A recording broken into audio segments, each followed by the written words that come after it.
Hello guys! Welcome to my channel! Magluluto po tayo ng ulam namin na dilis or bulinaw in Waray or Bisaya. At sa hindi inaasahan, may nakita pala akong baby na starfish.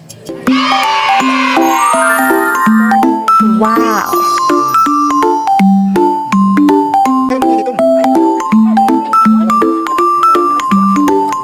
At pagkatapos po, hinugasan ko na po ng ilang beses.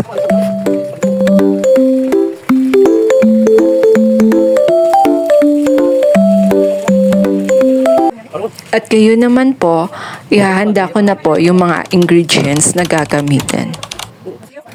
Gagamit po pala tayo ngayon ng dahon ng saging para pangbalot po ng dilis.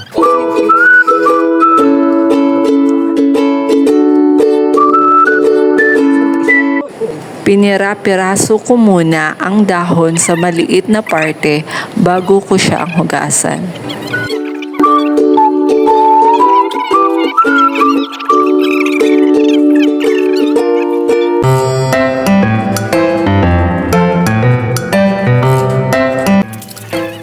Huhugasan na po natin ngayon ang mga dahon bago po ibalot sa dilis. Hihiwain na po natin ngayon ang mga ingredients na gagamitin.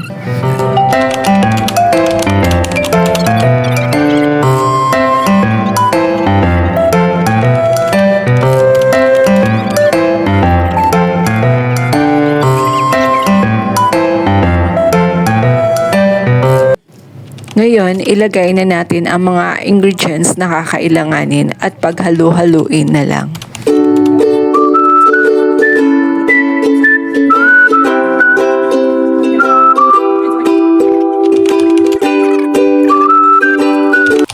Ngayon naman ay simulan na natin magbalot.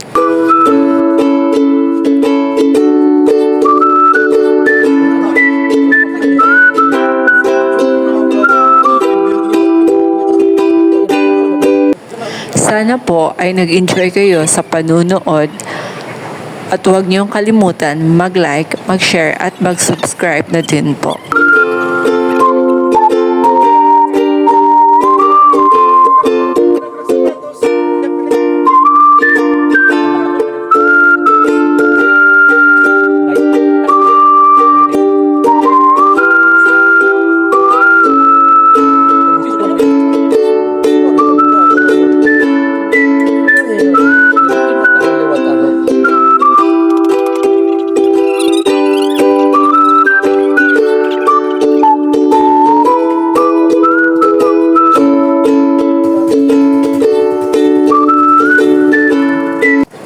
At ngayon, isasalang na natin para maluto.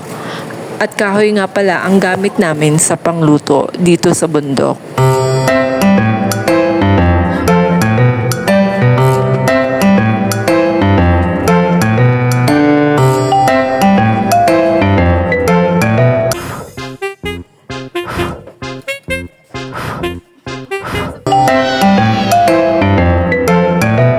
Pag kahoy ang gamit sa pagluto, kailangan mo talagang hipan para magkaapoy.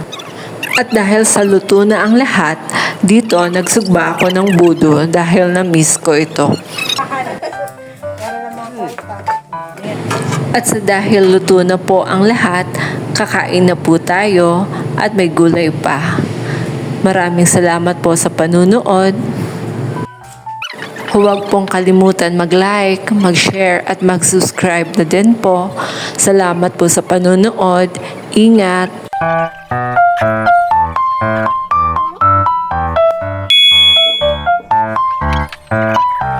Nice!